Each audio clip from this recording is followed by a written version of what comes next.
दिनैहाय जोङो हानि पाट्टा मोननो हाबाय। तारमाने नों असान्ति थाबाय थाबासो बे सिखार खालामनो मोनजाबाय थागोन।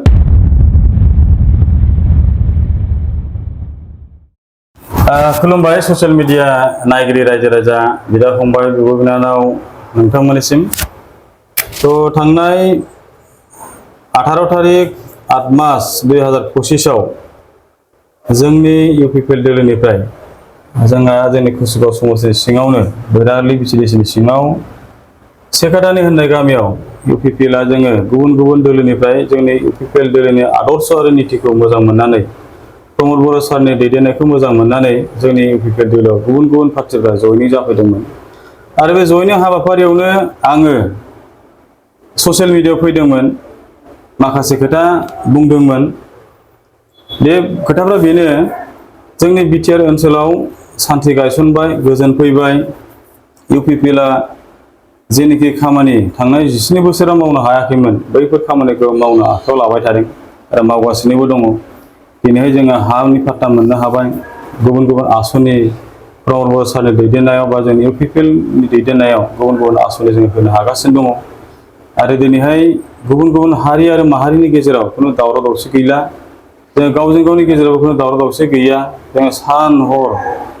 गुबुन मोनसे हारिया गुबुन मोनसे हारियाव थांनानै खामानि मावनायाव जोंहा खुनु उसुबिदा जायाखै। आरो बैफोर खोथाफोरखौ अनुभव खालामनानै बा अनुभव खालामनो हानानै दिनैहाय रायजो राजा मोनफ्रोमबो श्रेणिनि जाथि गोष्ठी रायजो राजा बिथांमोना इउपिपिएल दोलोखौ मदद होना आवगायबोदों। आरो बेयावनो आङो जोंनि इउपिपिएल दोलोनि मावनाय दांनाय माखासे खोथाफोरखौ आङो रायजोफोरनि सिगाङाव ससियेल मिडियानि गेजेरजों आं फोरमायनानै होदोंमोन। दा बे जिनिसखौ सासे नेरसोन औवारि होननाय बे बिथाङा दा बे गोजोन फैबाय, सान्थि गायसनबाय इउपिपिएलआ होननायखौ आरो इउपिपिएल दोलोआ कुसुगाव समाजआव देरहानाय 100% खाथां जे आं होनदों, नैबे जिनिसखौ बिथाङा सहायनो हायाखै। मानो होनोबा बिथांमोना सान्थि गायसनबाय, गोजोन फैबाय होनोबा लाजिनाय मोनो। इउपिपिएल दोलोआ जे बेसेबांबा रायजो राजानि मदद मोननायजों दिनै बे ओनसोलाव समग्र बड'लेण्ड ओनसोलाव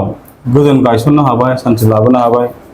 गुबुन मोनसे हारिजों गुबुन मोनसे हारिनि गेजेराव खुनु दावराव दावसि गैला। सान हर जों दिनै हाथाय बाजार बिजनेस फालांगि खालामनो हायो दिनै सान्थिनि गेजेरजों। दा बैफोर खोथाखौ बुंनायाव बिथाङा सहायनो हायाखै, लाजिनाय मोनदों इउपिपिएलआ सान्थि लाबोबाय होननायखौ। मानो होनोबा थांनाय 17 बोसोराव गोबां दावराव दावसिनि गेजेरजों जोङो संसार जानो गोनां जादों। दा बे जिनिसखौ जोङो दिनैहाय इउपिपिएलआ साराय बोसोरनि गेजेरावनो सारा बिटिआर ओनसोलाव, बड'लेण्ड ओनसोलाव जोङो सान्थि लाबोनो हाबाय। बे जिनिसखौ बिथांमोना दिनै सहायनो हायाखै। दा बिथाङा आंखौ बुंदों ससियेल मिडियानि गेजेरजों, नेरसोन औवारि बिथाङा माबा गय खान्दि जानानै थाग्रा, गोजोनग्रा, माबा लरग' बुरबक। दा बिथांनि बुंनाया बेसेबां सैथोथा बेखौ रायजोफ्रा बिथांनि फेसबुक पेजआव थांनानै नायबा मोनसिगोन। थांनाय मास मोननैसोनि आगोल बे नेरसोन औवारि बिथाङा खरबजरानि ना बबेनिबानो दा मोफौ सिखार खालामनानै लाबोलायनाय, मोफौ सिथार एवनानै जाग्रा, जौजों जालायलायग्रा, मोफौखौ मनायाव सोनानै जौ फेरलानै फोरलां फोरथां अखा थिंख्लाब थिंख्लिब सिजानानै फैलायलायनानै न'आवहाय फिसालानो मोफौजों गेलेलायनाय माबालायनाय, बेखौ ससियेल मिडियायाव नुदों। बे नेरसोन औवारि बिथांनि ससियेल मिडियाखौ जों बयबो नुखादों, रायजो राजाफ्रा मिथियो। दा बिथाङा बबे खनायाव थायो, बबे जायगायाव थानानै जौ लोङै लोङै ससियेल मिडियायाव होबाय थायो जों मिथिया। दा सान्थि लाबोग्राया सोर बिथांमोना दिनै रोखा जादों, रायजो राजाफ्रा बेखौ मिथिदों। आरो सान्थि लाबोनाय बुंनाय लोगो लोगोनो बिथांमोना सहायनो हाया। दा ओंखायनो बिथांमोना बिदिनो जानला मोनला खोथा, बबेबा खनायाव जौ लोंलानानै, बबेबा खनायाव थालानानै ससियेल मिडियायाव नंबां जाबां खामानि गैथारै खोथा, सोरबा मावनोबो हिंसा जानानै खोथा बुंलाबाय थानाय बे जों नुबाय थाखादों। आरो बिथाङा बे मोफौ सिखार खालामनो लाबोखालि बिथाङा जोंनि बिटिआरनि इएम मानगोनां रन्जित बसुमतारी, बिथाङा फरेस्ट डिपार्टमेन्टनि इएम दा जोंनि बिटिआर सरकाराव। दा बिथांखौ गिनानै, हमजानो गिनानै दा रन्जित बसुमतारी साननि न'आव थांनानै बिथाङा सारेन्डार जानाय सासे मानसि बेखौ जों ससियेल मिडियानि गेजेरजों नुदों दा आरो बिथाङा आरो बेयाव थांनानै आरो बिपिएफआव थांफिनबाय आरो बेखौ जों मिथिगौ दा बिथाङा जे ओरै बारथायलाय सासे गिसं गासं दग' मग' मानसि गिसं गासं खामानि मावग्रा गिसं गासं खोथा बुंग्रा मानसि दा माबा मोनसे गिनाय फैयोबा माबा मोनसे हुमखि फैयोबा गावनि सायाव बिथाङा बबेबा पार्टि सोलायनाय सोरबा जयनिं जाहैनाय जों बेबायदि मानसि नङा नेरसोन औवारि नोंथां जोङो थांनाय 17 बोसोरनि आगोल बिपिपिएफ सरकारनिफ्राय बा पार्टिनिफ्राय जोङो गावखौ बावसोमनानै फैनाय मानसि आरो दिनै 17 बोसोराव जों गोबां नोंथांमोननि सरकार सालायनायाव थाखोमा जों खामानि मावबोनो थाबोनो गोनां जादों गाव गावनि गेजेरावनो नाथाय जोङो इउपिपिएलआ 2020 नि 27 जानुवारियाव बिटिआर एकर्ड खालामदों जोंना फरायसा आफाद एनडिएफबि इउबिपिअ दा एकर्ड खालामखांनायनि उनाव दिनैहाय जोंनि ओनसोलाव खुनु दावराव हिंसा हिंसि गैला दा नोंथाङा कुसुगाव समस्तिनि सोमोन्दै मा मिथिगौ नोंथाङा जे होनदों दा कुसुगाव समस्तिया आं होननाय खोथाखौ नोंथाङा जे होनदों कुसुगाव समस्तिया एबार 100% देरहागोन दा जोङो आगोलबो हाग्रामा महिलारि बिथांखौ कुसुगाव समस्तियाव गेलेनायाव जों हाग्रामा महिलारि बिथांखौ फेजेननानै जों इउपिपिएलआ उकिल मुसाहारि सारखौ जोङो मैखोमै भट होनानै जों देरहाहोनो हादों दा दिनैबो जोङो कमप्रमाइज गैया जोंहा गोनो गोथो गैया जों दोलै नोगोरै दले बले सानफ्रामबो दिने गुबुन गुबुन पार्टिनि दैदेनगिरि बा वार्कार्स बिथांमोना भटार्स बिथांमोना जोंनि इउपिपिएलआव हाबफैगासिनो दं दा नोंथाङा मा मिथिनो नोंथाङा बबे राजनितिक दं गैया बबे संगठनाव दं गैया बेखौ मिथिया खिन्थु नोंथाङा जे बिदि जानला मोनला खोथा होनलानाय खोथा बुंलाबायनाय बुजिया सोमजिया रावनिबो बेकग्राउन्ड मोनथिया मा मोनथिया नोंनि बेकग्राउन्डखौ नोंनि एक्टिभिटिसखौ नोंनि बेबहारखौ जों मोजां मिथिना दं दा रायजो राजाया मिथिना दं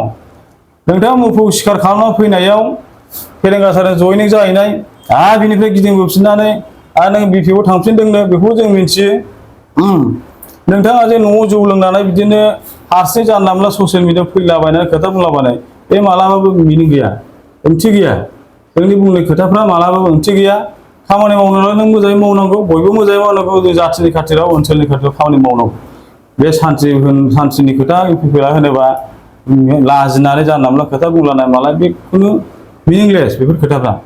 ओंखायनो कुसुगाव समस्तिया दिनैहाय देरहानाय 100% रोखा आं नोंथांजों दाबो चेलेन्ज खालामो नोंथाङाबो चेलेन्ज खालामनो हागोन आंजों इउपिपिएल दोलोआव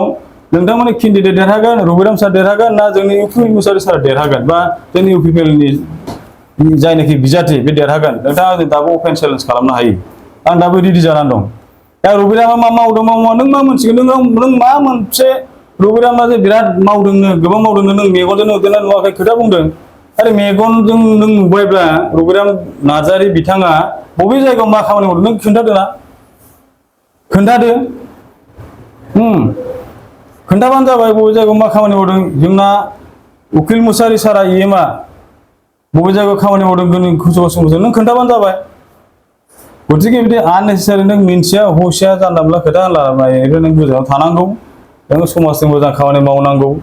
नों बबे पार्टियाव थायो थाया जोंहा बुंनांगौ गैया जेखि पार्टियाव थाया मानो नोंथाङा मोजां खामानि मावनानै दिन्थि अब्लासोना नोंखौ सिनायगोन नोंखौ मिथिगोन नोंना थारमाने असान्थि थाबाय थानांगौ थारमाने नों असान्थि थाबाय थाबासो बे सिखार खालामनो मोनजाबाय थागोन नङा होमबा जौ लोंनानै थाबाय थानो हागोन दिनै सान्थि फैनायखाय जोंनि बिटिआर ओनसोलाव गुबुन गुबुन जायगायाव नेशनेल पार्क खालामबाय आरो बहाय नोङो जोंहा वाइल्ड लाइफनि माखासे आयेनफोर दंसै जिब जुनारखौ रैखाथि होनाय बिफां लाइफांखौ रैखाथि होनायनि जोंहा माखासे बेबस्था दङ दा नोंसोर मोजां खुंथाय मोजां आयेननि बेबस्था थानायखौ नोंसोर सहायनो हाया नामा नोंना माने बे मोफौ लायनानै सिखार खालामनानै जौ लोंबाय थानांगौ बेदर एवनानै जाबाय थानांगौ नों बेखौनो मोजां मोनो नामा जेखि जाया रायजो राजाफ्रा दिनै खुनु मिथियैनि खुनु खोथा गैया मिथियैनि बाखि गैया दिनै दिन सानफ्रामबो जोङो ससियेल मिडिया बे गेजेरजों बयबो रायजो राजाफ्रा मिथियो साफ्रोमनिबो आखायाव गिदिर गिदिर मबाइल एन्ड्रइड मबाइल दङ स्मार्टफन दङ बिनि गेजेरजों जोंनि रायजो राजाया मिथिबाय दा सोर पार्टिया मा मावदों सोर पार्टियाव थायोब्ला इयुन जोलैखौ बा बे ओनसोलखौ बा बर' हारिखौ